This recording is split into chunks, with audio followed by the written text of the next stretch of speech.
Hello, Sid Roth here. Welcome to my world, where it's naturally supernatural.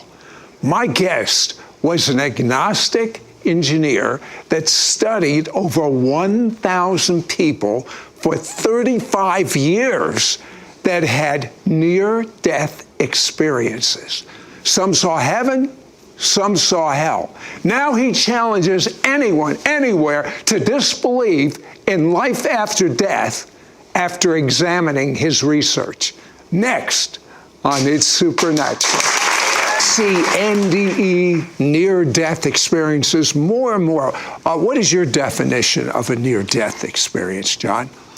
Well, it's when someone has a clinical death, like their heart actually stops and then they're resuscitated. In some cases, their brain waves stop. They're dead, but modern medicine resuscitates them. In some cases, they're on the verge of death. But what's common is they come back and talk about their experience of a life beyond this life. I interviewed doctors, bank presidents, college professors, commercial airline pilots, pastors, little kids, people of all socioeconomic backgrounds, and yet they're consistent. There are commonalities of what they say.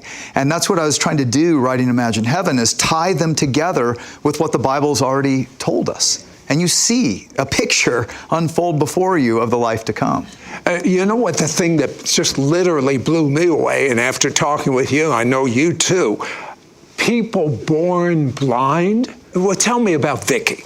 Yeah, so in Imagine Heaven, I take about 100 of the 1,000 or so near-death experience I studied, and I'm showing through their eyes what happened and how it fits with the Bible. But the ones, there are about 3 in there of blind people. And I think this is one of the things that has convinced skeptics, definitely convinced me. The blind people see. So when they die, like Vicky, she was in an auto accident. She'd been blind from birth, never seen. She leaves her body, and this is common. She's looking down at the site of the accident, and later she's taken to the hospital, and then she's above the hospital bed, and she doesn't know what it is she's experiencing. She doesn't have words for it, and then she notices there's a ring on this body of this girl she's looking at, and it's her ring, and she recognizes it, and she has long hair, so she recognizes, I must be dead. She didn't know, because you feel, they say, more alive than you've ever felt before. So this is not less real, this is more real than what we experience here. She's taken then through, she didn't know what to call it. There was light and color and then suddenly none. She comes out on this pastoral, like garden area, beautiful grass and trees and flowers and a vast number of people. And all the people, and even the flowers and the leaves and everything, was shining with this light. But the light didn't shine on things, it came out of everything. And she said the light was also love. And so it was like love and light and life coming out of everything. Now what's fascinating to me is that blind people consistently say what sighted people say, that the light of heaven comes out of everything. Now, how would a blind person ever get that idea? You wouldn't hear it here. Light shines on things, not out of things, right? And commonly people talk about this welcoming committee of their friends or relatives or others who had gone on before. Vicky, she grew up in a home for blind children, and there were 2 girls, Debbie and Diane, who had died at 9 and age 11. She sees them, and they hug, they recognize each other. She said they were in their prime, and they were whole and healthy. And then she sees Jesus, and he is brighter than any of them, filled with love. She hugs him. The hug, she said, was unlike any hug you've ever experienced. She describes him like we would see Jesus. And then Jesus tells her, it's not your time yet. You must go back.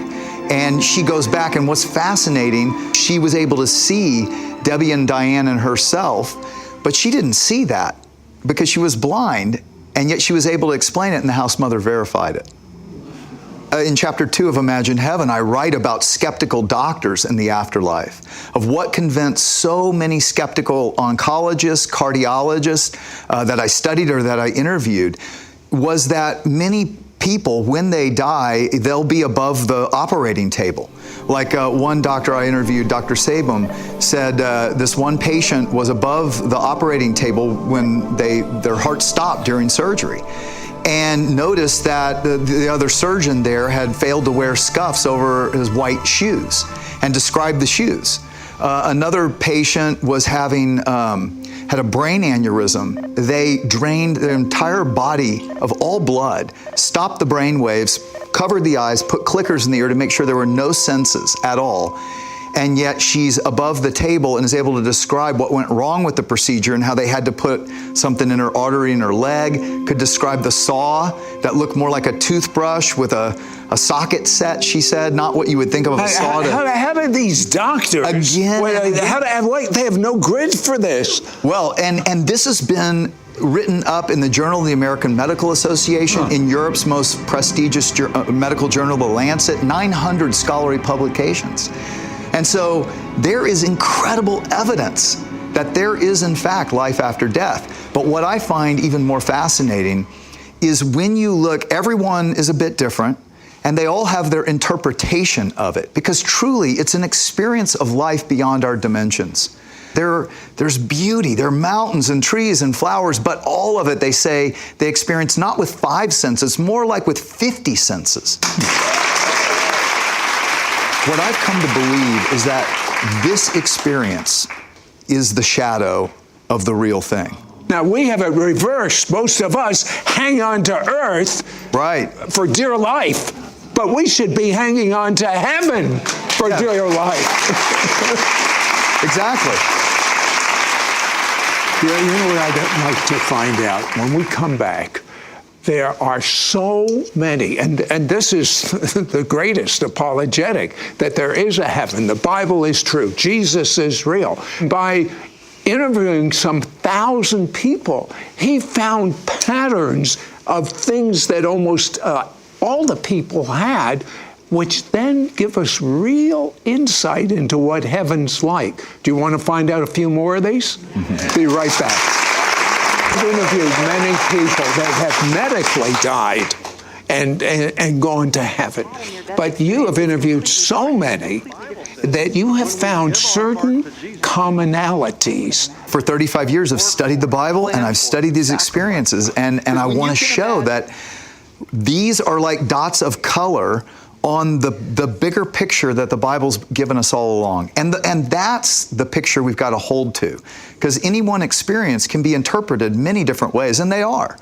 But when you listen to what's reported, commonly, people will leave their body. They have a body. They still are fully themselves, more alive than they've ever felt.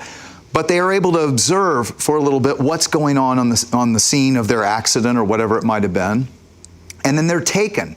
They don't know if some say through a tunnel, some say down a path, or different ways of explaining. Do they experience, when they're hovering, let's say, over their body, do they experience fear? No. Good. No. I mean, generally, it's a peace like you've never known before, but they come to a place, and different people see different parts. So it's kind of like if you landed 100 people across, North Carolina, and then gave them 5 minutes there and said, describe it. Well, they would all describe different bits, but you could start to piece it together. And that's what I try to do in the book, Imagine Heaven, is piece together the picture of what they're saying. Right. And what I found fascinating is how many talked about people in these white robes. But what I discovered is they're not white robes like we're talking about. They're actually translucent. And the reason they're white is it lets, I believe, the glory of God shine through. Maybe the amount of light and love of Jesus that we allow to shine through us now expands our capacity to experience the life and love and light of God shining through us there. Now, why is it that just about everyone I've interviewed that has had this type of experience did not want to come back? Well, because it's the life we were created for. This life is a temporary journey. We are finite. We're confined to time and space here. But Jesus said it. He said, I'm going to prepare a place for you, and I will come back and get you, and there are many dwelling places in my Father's home, and we will always be together, and we will eat, and we will drink. There will be feasts. It's life. It's not less life. It's more life than we've ever imagined. Aren't you a little worried when people read your book and find out how wonderful heaven is and how verified it is, they're going to want to cut out of this life? I actually, no, I really actually am. And I would say that if you read and you have that thought, you've got to remember what God said to almost everyone. It's not your time. I still have plans for you. And we should never short-circuit God's plan. Tell me, what are our bodies like in heaven? What if you go there with pain in your body? What if you go there with cancer in your body? Consistently. Several people I write about had loved ones. One a guy named Gary had a friend who was decapitated in an auto accident. And he said one of the most wonderful things was as he's coming up to the entrance of the gate of the New Jerusalem, out comes his friend John, happy, whole, healthier than he's ever seen, gives him a big hug, and God appointed John to take him on a tour of the city. Our welcoming committee kind of introduces us. What about the head? Yeah, he had a head. Yeah. I thought that was implied in whole and healthy. Okay. Maybe not. How about families? Yeah, I mean, it is the greatest reunion we've ever had. And they all get along? Yeah. Well, so I write about that. One of the commonalities is our communication is perfect. Meaning, we speak to one another in complete thoughts, emotions. We understand each other perfectly. I'm told we don't actually speak words. It's like spirit to spirit. Right, but we can speak words. Okay. And in fact, we sing songs. One of the fascinating things about the music of heaven, where Paul said, things eye has not seen, we should talk about the colors of heaven, but ear has not heard. The music of heaven, like Betty Maltz talked about how she heard all these songs, all in different languages, but she understood all of it. Don Piper, a pastor who's a friend of mine, said it was like listening to 1,000 songs from Bach to Queen, all at the same time, and yet perfectly harmonized. It's music in a new dimension. So we're talking about life, and this is what you need to understand. There's adventure. There are mountains to climb. There's travel that's not limited. So Captain Dale Black, the airline pilot who died, I have a picture of the plane in the LA Times. Everyone died in the crash. He resuscitated. But isn't it just like God? God has him flying into the New Jerusalem above, and he describes the beauty very much like John did in Revelation 21, these grand mountains behind, but he noticed they were snow-capped, which is fascinating. I hadn't heard that. And the city wall that stretched side to side, he couldn't see how far. And the beautiful landscape of paradise outside the wall, of the grass and the trees, and he heard waterfalls and fountains, and this city with homes, with architecture that was, he couldn't even describe it in words. There was something supernatural about the architecture, he even said. And so you hear what they had to say, and what I try to do is show how they show from different angles exactly what the Bible's been telling us all along. Colors, they commonly say colors like you don't have here on earth. So spectacular. That makes perfect sense. The color we see is from the spectrum of the light of the sun. Right. The color there is the spectrum of the light of God. Far beyond anything. Yeah, you can't not in the same ballpark. Yeah.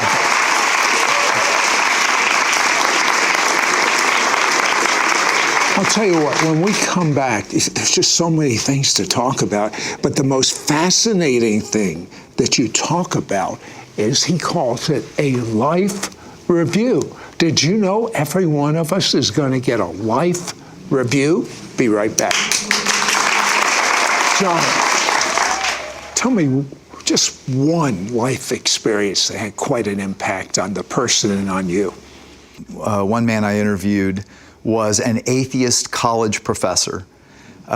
who was taking a group of students on a tour of museums in Paris. His lower duodenum ruptured. Usually, within 5 hours, you die. There was no surgeon on call in the hospital. After 9 hours, he was in the most pain he's ever been in. He passed. But what he finds is he's standing beside the bed. He thought when you die, it's like unplug the computer, lights out. But he found himself standing by the bedside and felt more alive than he'd ever felt before. He felt great. 1 minute he feels the worst he's ever felt, then he feels great. Now here's what's fascinating. You know, time and space and distance work different on the other side. So he's confused. He thinks he's still alive. And he's trying to get his wife's attention, but of course he can't. Right. Well, a group of people are standing in the hallway of the hospital. He can't quite see him, and they say, "Howard, come with us." And he thinks they're the hospital staff taking him to get surgery finally. And he follows them, and make a long story short, I write the full thing in Imagine Heaven, but they lead him to an outer darkness, just like what Jesus talked about. And he starts to realize they're deceiving me. And he tries to go back, and they turn and they maul him. And he said he was laying there, and he doesn't know if it was an eternity or how long, thinking about his life. And he had not been a good man. He had committed adultery on his wife. He had been self-centered, all these things. And he realized, I deserve this. And in that moment, a song came into his mind from when a neighbor had taken him to church. As a kid, Jesus loves me, couldn't even remember the rest of the tune. And something inside of him just cried out, enough! Jesus, if you're real, save me. And a pinpoint of light begins and comes into this darkness, ends up this brilliance, brighter than the sun. Hands reach out, pick him up, and hold him as he sobs like a baby, realizing this man I have cursed my whole life is real. And there in the presence of angels gives Howard a life review. Well, one more thing. Howard, after that life review, comes back after 2 years, leaves his tenured college professorship, becomes a pastor. His wife's still an atheist. She divorces him, but he's been a pastor ever since. Truly, I mean, in Damascus Road. You know, so he had this life review. We're going back to that. What is a life review? Yeah, this is another commonality, that in the presence of Jesus, he replays their lives for them. Now, what's interesting is it's like a panoramic revisiting your life, but from the perspective not only of yourself, but the people you interact with. And what's interesting, like Howard said to Jesus, you're skipping the most important part of my life, you know, when I got this great award for Artist of the Year and Professor of the Year. And Jesus said, that's not what's important. He said, I want to show you the students. And he showed him how he interacted with the students and what was going on in his mind and what was going on in the student's heart. And he shows us how our interactions, he shows us what Jesus said. Even when you give a little cup of cold water to a child, it matters. Every act of kindness ripples throughout humanity. But our negative things ripple throughout humanity as well. And, you know, one of the things that confounds me, quite honestly, is that some come back in the presence of this God of love they never want to leave, but they don't seek Him. That's hard. But others come back and they seek Him and they discover He's Jesus and they give their hearts to Him. And in the latter chapters of Imagine Heaven, I talk about rewards in heaven because I think it is so misunderstood. You know, even that life review, that is not judgment. It's just what Jesus said, that there's no motive or thought or deed that won't be laid bare. But that should not scare us. He already sees everything. It's all laid bare right now. We think we can hide from God. We can't hide from God. We're only hiding from ourselves. But here's the thing.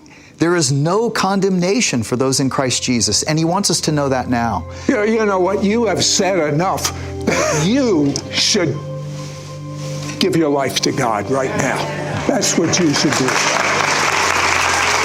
As of now, live for heaven and bring heaven on earth. Absolutely.